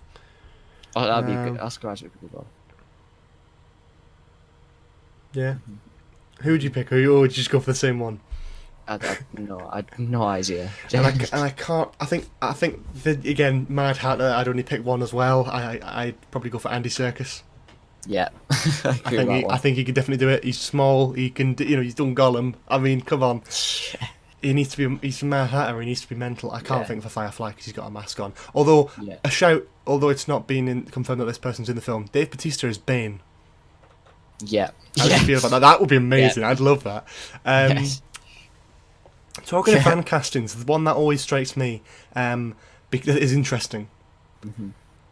So the Fantastic Four, Yeah. which has been confirmed to be in production for Marvel, and it's coming in a few years' time. Right. Hopefully it's good. You've got, I mean, again, I've already come up with a perfect fan cast for this, but I want, Right. other than one, I think there's one that I probably couldn't pick, but I want you to give me. What do you think? For Fantastic Four. So, Mr. Fantastic stretches his arms. He's young, but he's got that little bit of grey to him. So it's not like a tall, quite skinny character. I wouldn't say. Is that what you picture him? I wouldn't say skinny, but like, I'd say someone who like looks the part. How do you picture Mr. Fantastic? Someone around the same age, or maybe a tad younger than like Captain America or Tony Stark, who's in the younger age gap, but much older than like obviously like Spider-Man or anything like that. Probably around. So he's probably around T'Challa. Like, yeah, so he's His more age. like one of the elderly characters of the universe. Again, this is a fan cast that's gone wild, and the internet have already eaten it to bits. But this is the one I know who exactly I'd pick because it's been done to death on photoshops, and I adore it.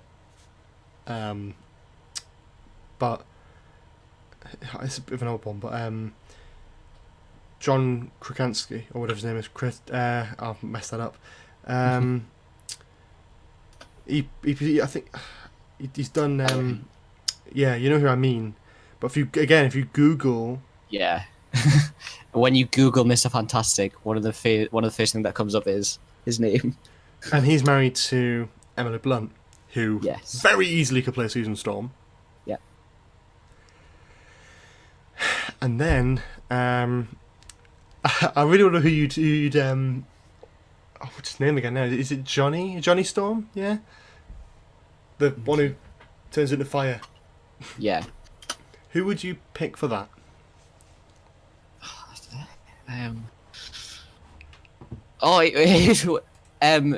He was played by Chris. Was he played by Chris Evans? He was played by Chris Evans originally. Yeah, the original one. Yeah, it was played by Chris I wouldn't Evans. get Chris Evans to play it again. No. He's gone. He's gone. Alright, that hurt. I'm sorry, he had the best ending in Endgame. Yes, he did. I've watched it 3 times and I loved it every time. It's my favourite. You love the thing with him and Peggy, but I think Yes, I love it. I think I don't know. I don't know. yeah, I have a good long. I mean, again, I can throw you mine, and I'll see if you agree. Right. Taron Egerton. Oh. I think he could. He's young, energetic. He's got Yeah. that. I mean, he's great in Kingsman, Yeah. and he's proven his acting chops with Eddie the Eagle and Rocket Man. He's fantastic. If you'll pardon the pun. He's great. I could see that. Yeah. I don't know. Maybe. And I can't think of who I picked to play the Thing as long as they can do good CGI and motion capture. Right. I think we've done comic books enough. Let's talk about a different series of films that I know we both love, which has a final installment this year of a 9-part saga. Can't wait. Star Wars. I cannot wait for this film. Okay, so what did you think of The Last Jedi? Now remember, this is the internet. Right. First time I watched it, when we went to see it, I really enjoyed it. Second time watched it, my god, I hate Rose and Finn. Yeah, My I'd god, argue that's quite I good. hate those characters. Yep. If Finn had actually died at the end of Last Jedi, that would have been quite good, because it would have been quite an impactful ending. But, of course not. Love seeing Ideally, Rose should have flung herself Yeah. into it, really. Yes. You know, Yeah. but I want to make it Ideally. clear right now that I absolutely do not condone the berating of actors on social media. I'm not even joking, because some people have been absolutely disgusting towards the actress who plays Rose. Yeah, I didn't no. like Rose's character in She The deleted her Last Jedi. social media, didn't she? Yeah, absolutely. I didn't like her character in The Last Jedi. I didn't like her story in The Last Jedi. I didn't really, come to her as a character in the thing. But I did not go to social media and attack her, and because that is horrible. When you've done your best work and you're trying your best based on what you've been given, like script-wise, the worst thing you can have, especially as an actor, is to be criticised that openly. I totally get it if you've done a terrible job at acting. Yeah. You're totally open to criticism. With that, I feel just generally I feel like she didn't deserve that. No one deserves that. Mm-hmm. And it's the same with a lot of people online as well. In many different communities. But I think one thing I had to appreciate is, even though I disliked her character and her story in that film, when she came on stage at Star Wars Celebration for the Episode 9 panel, and she got a standing ovation and cheers, I was over the moon. She absolutely deserves that because you can get bogged down sometimes and think that the very, very loud and vocal minority of the online community can look like a majority sometimes. And it's not. It's important to remember that. And things like her being praised and, clapped and, cheered helps her, understand that. And it helps actors realise that actually one or two people saying some nasty things doesn't represent the entire fandom at all. It shows that the actual fans of the series aren't the ones throwing... Yeah. And I loved a few years ago when Hayden Christensen made his first appearance at Star Wars Celebration, and he got a standing ovation and it's screaming cheered. And he is poor in the prequels, bless him. But at the same time, I don't think he deserves hate. You know what I mean? Yeah. Like, you can laugh at the film, you can point jokes, but I don't think he deserves hate for it. It's a very different thing. Anyway, distract from that. What do you think of The Last Jedi overall? It's a film. It's a Star Wars film. It was hyped up for quite a while. Didn't live up to what they'd set it up as, but it's not the best Star Wars film. It's not the worst Star Wars film. It's just meh. Yeah, it's just meh. That's totally fair. I liked it the first time. I really loved it the first time I watched it in cinema. Loved Yoda. Loved everything like that. Brilliant. Loved it. Even like the fight when Rey and Kylo Ren fight the guards. I'd argue that's a bit of a naff fight. I liked it, but the whole internet ripped it to shreds because of the amount of mistakes that are in that scene. There's a lot of mistakes, and there's a lot of mistakes in it. Yeah, again, as someone who is interested in and loves that whole, for myself, who watches films and analyses every little bit, because as a media student and someone who wants to go into that, it is really difficult not to do that. Yeah.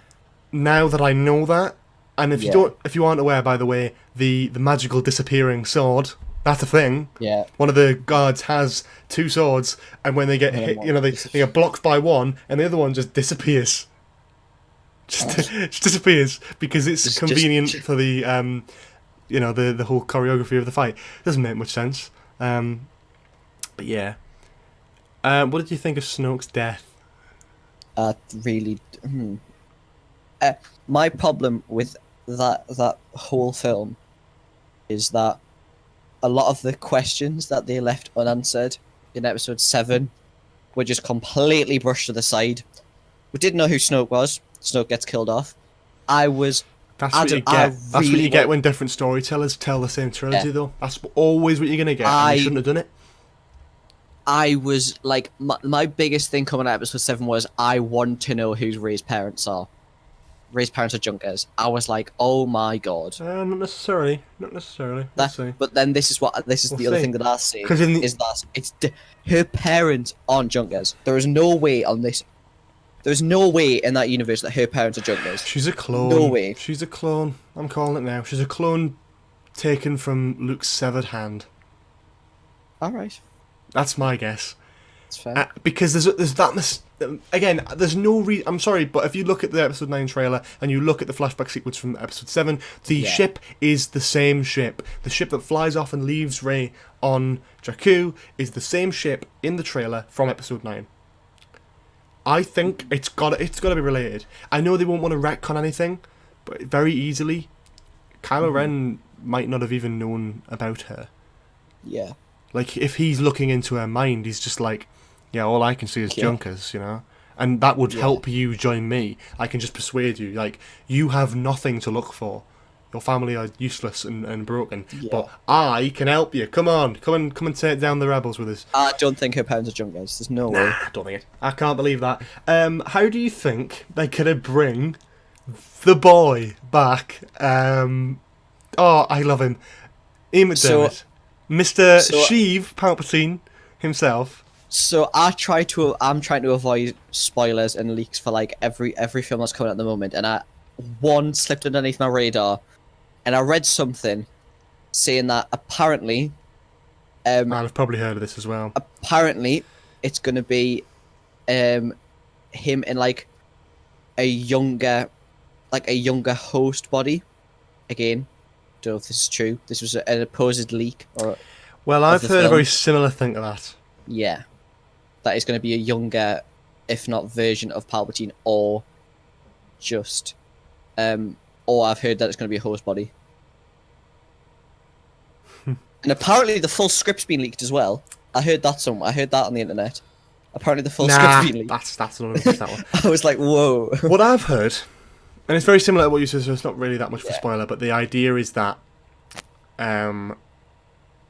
Palpatine either has been a sort of lost soul type thing, or he was like possessing Snoke. Yeah. Very likely, I'd say. So it is like a host body kind of situation. Yeah, the essence of Palpatine. And if you think that's far-fetched, then the Legends comics.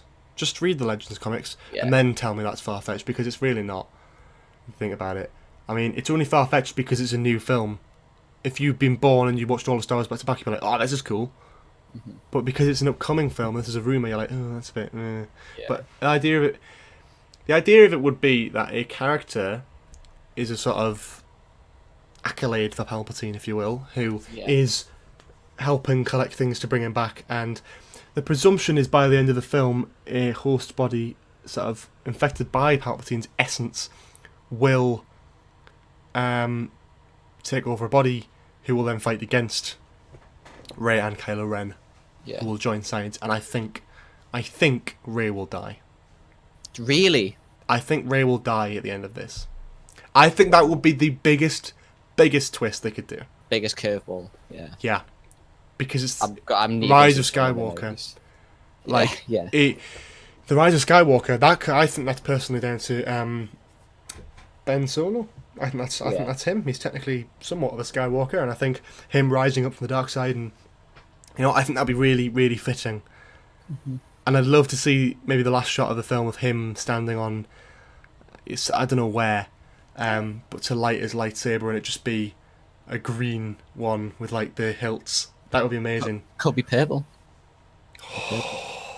Could be purple. I'd die. I'd actually die if that was the case. Yeah, I'd love that. I think. Well, I'm trying to think what else as well. Right, here's one. So, when Force Awakens originally came out, and the original advertisement for and the original like figure set Force Awakens. I think I've spoken to you about it. No word of a lie. The original Finn figure set claimed that he was the son of oh my god, what's his Lando name? Calrissian. Lando, that one. Yeah. What? So, are they just going to dismay that? Is Finn the son of Lando? I think that's a marketing mistake. I think genuinely because the fact that was on a figure box and it wasn't even in the film. Yeah, but and it wasn't even in the sequel to the film. Yeah. I think the new character, the one with the bow and arrow and the frizzy hair, I think she's the daughter of Lando. I think she's the daughter of Lando. You don't need to find out everyone's bloody parents. I think that's so... Yeah. It's a trait that, it works in one sense, but like, who's Poe's parents? Technically we know who's Poe's parents are anyway, they were rebels. So there you go. But yeah, no, it's one of those things that you don't need to find out. I don't need to care who Finn's original family was before he was taken at the First Order. I don't care about that. Because I can barely care about Finn at the moment. So just get me some good Finn story in Series 9. In Episode 9. Let me enjoy it. Let me get on with it and go. Do you think Lando will be killed off? Or do you think he'll die? I hope not. Nah, pointless if it. I think he'll fly away in the Falcon with Chewie. Yeah, he will become the new pilot. Yeah, I absolutely think he will. Yeah. And I'm going to see that midnight release. Like, I have to. I can't have this film spoiled. Yeah, same. If Endgame was a big, I want to see Endgame the day after it came out, and I still got it spoiled. So Jesus, man. Just shows. Yeah. Right. But I think Mark Hamill's in it, isn't he? Now, this is very clever. Big old Vanity Fair doing their publicised photos where they obviously showed Mark They were Hamill. some sick photos. Yeah. That was a shot from episode 8. Ah. That was edited from a shot from episode 8. I like it. It is. Honestly, if someone did it on Twitter, it's like, all they've done is added a few smoke effects and changed the lighting, but that is exactly the same photo of Mark Hamill. Mark Hamill is in the film because there's new dialogue in the trailer. So he's in the film, but it'll be as a Force Ghost. It will not be in physical form. Unless it's a flashback. I mean, he'll be as a Force Ghost. I'd love to see Hayden. Yeah, I would as well. I'd like to see more.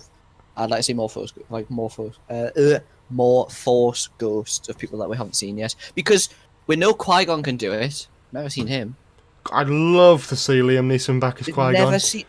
I'd love to see him. He's the original. He's the original Force Ghost. He's the first person that when they first speak about it in the prequels, it's like, oh yeah, he's spoken to me from the past year. But I don't know if he only appears for Obi-Wan though. I don't know how that works.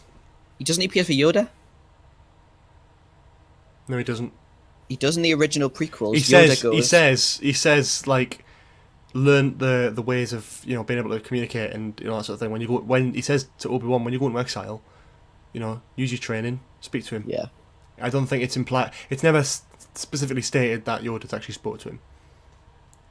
But I don't know. I might be wrong in that sense.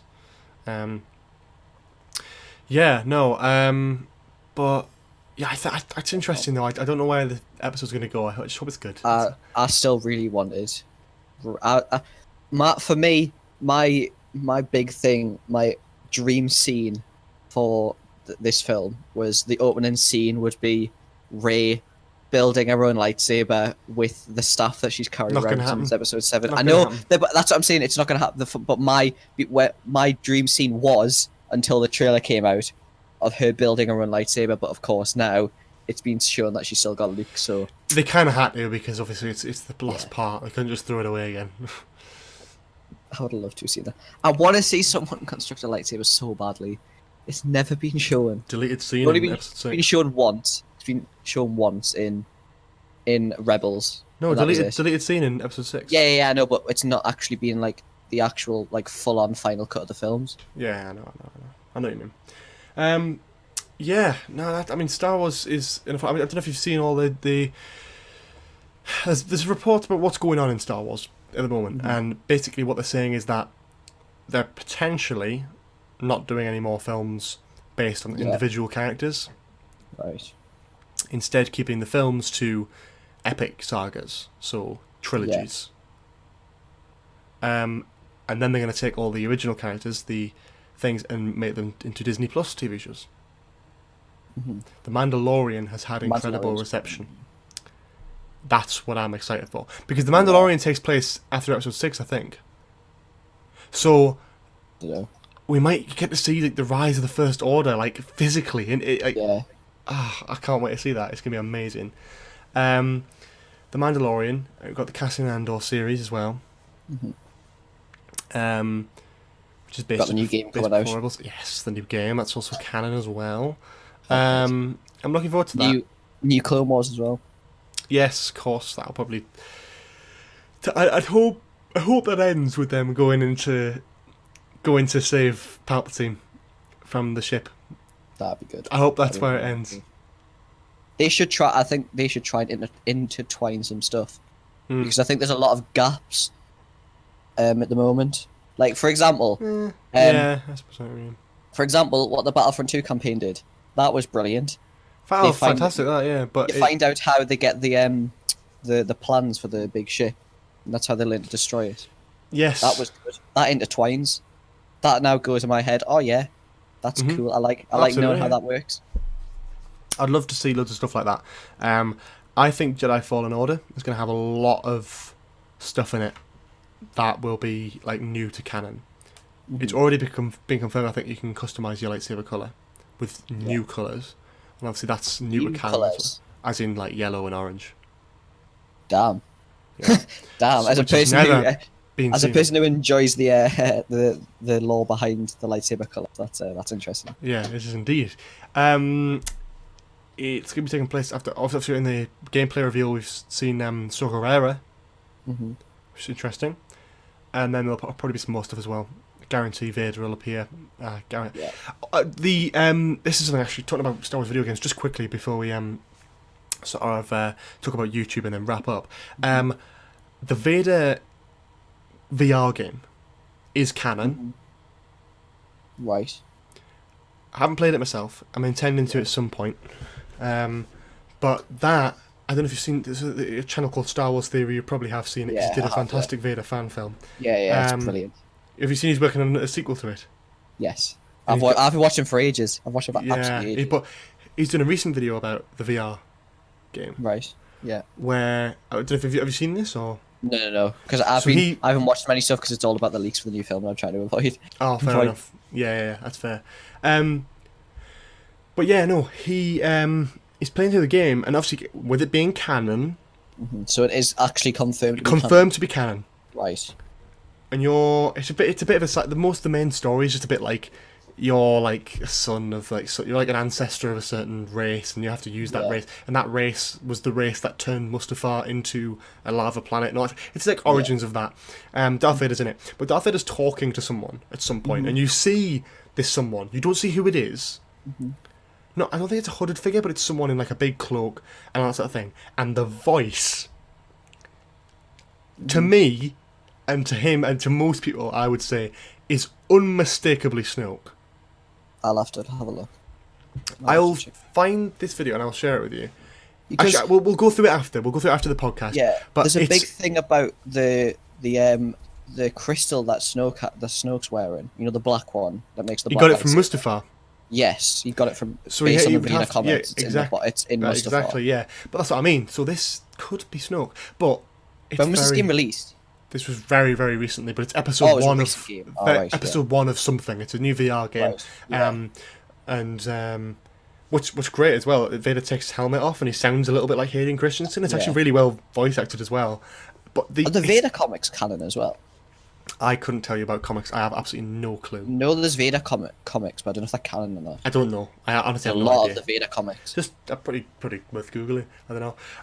But yeah, so that's interesting. Snoke could actually be in the Vader series. That could. I mean, I don't know if Rise of Skywalker is going to do anything, but if we finally get confirmation about who Snoke is, if he's a sort of worker of Vader or the Emperor or someone else who works with Vader, if that is him, that is definitely what he is. Someone who worked with Darth Vader.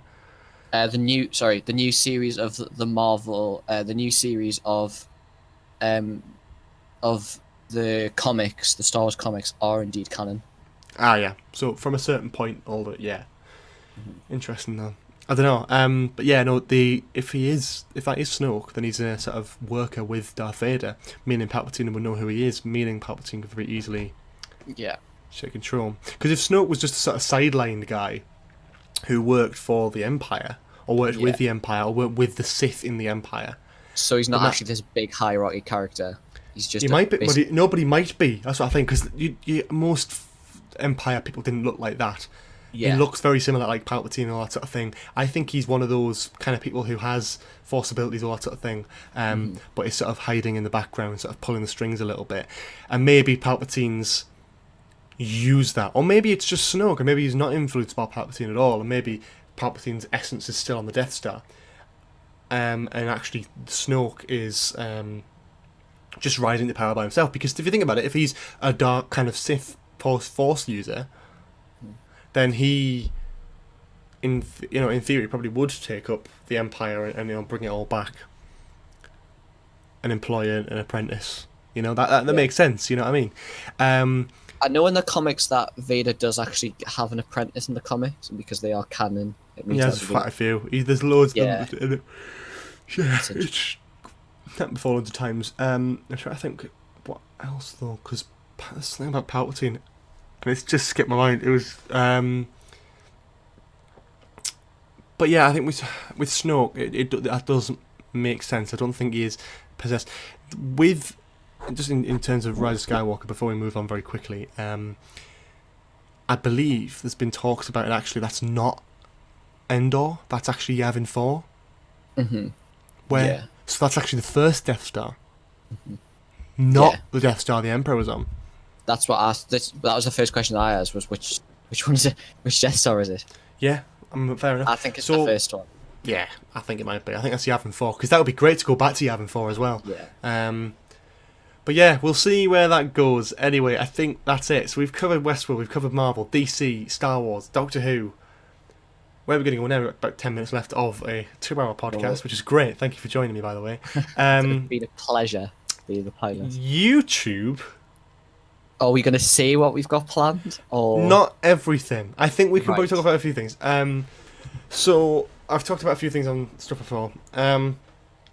Basic idea. The first thing we'll be doing is a commentary of our reviews that we've worked on. Because there's stories and there's things we can talk about, and I think it'll be quite fun God. to do that. Yeah, Without a doubt, because there's things behind the scenes and it's interesting. So, what I'd recommend doing now, if you're still listening and you're interested, if you go to my channel under created playlists, I believe there is one. Let's have a look. I'll probably stick it on the main channel page actually, because it's quite useful. But I think it's under like reviews or big reviews or something like that. Yeah, skit reviews. I think it's under. There's 10 of them in there.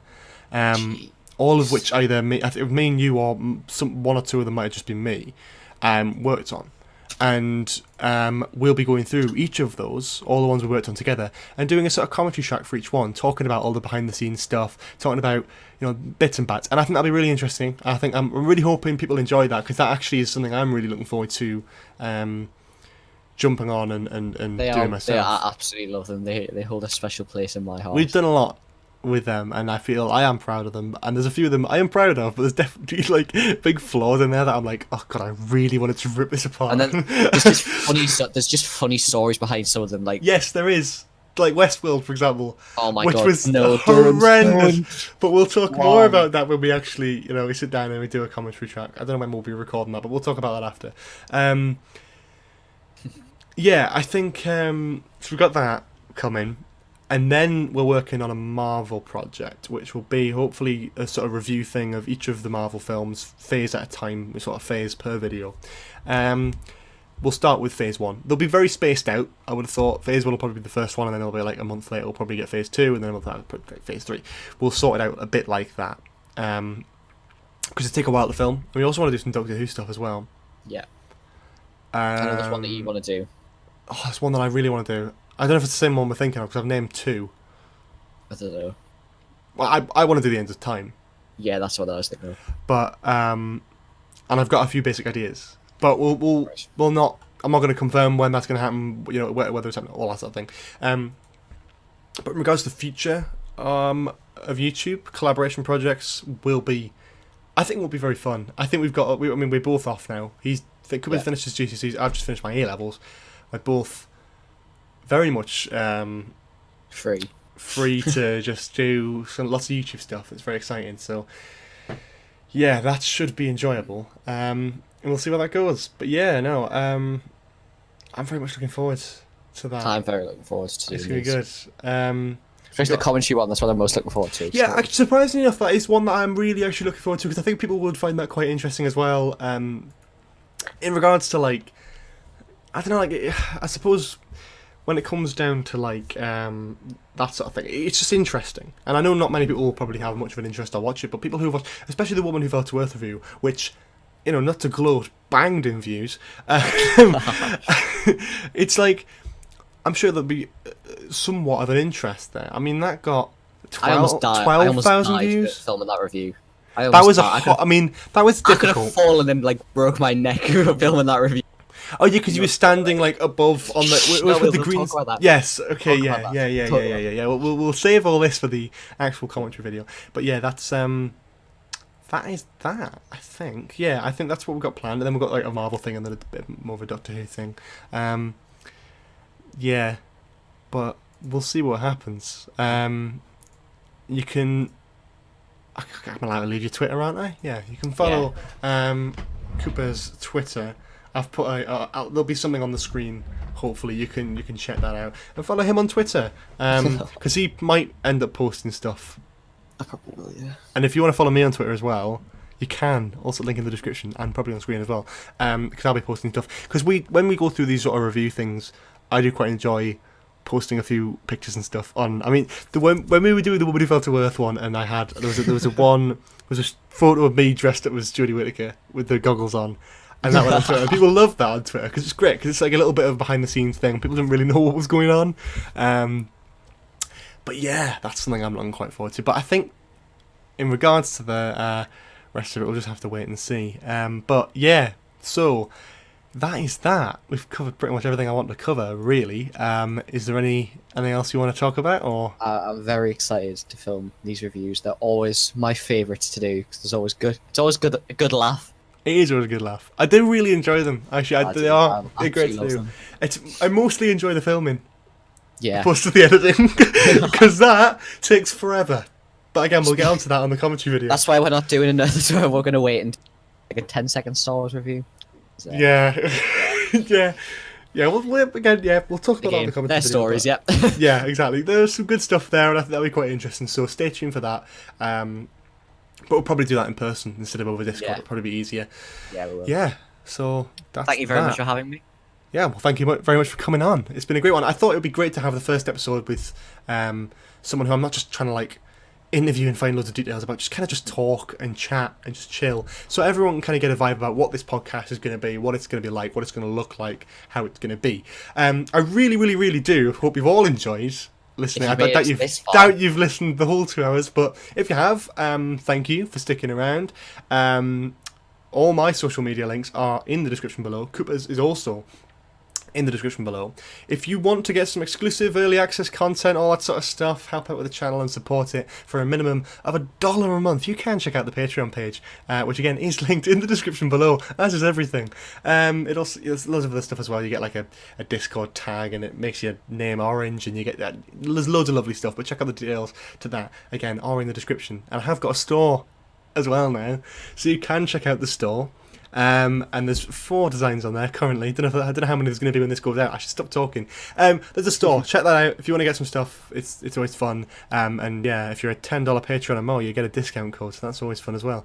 But that's pretty much all I want to say. I really hope you've enjoyed the first episode. If you did, please do feel free to leave it a like. Comment below for any more sort of suggestions and stuff for the future of the channel in regards to maybe reviews. Any further questions you have for Cooper, because I can always drop them over text.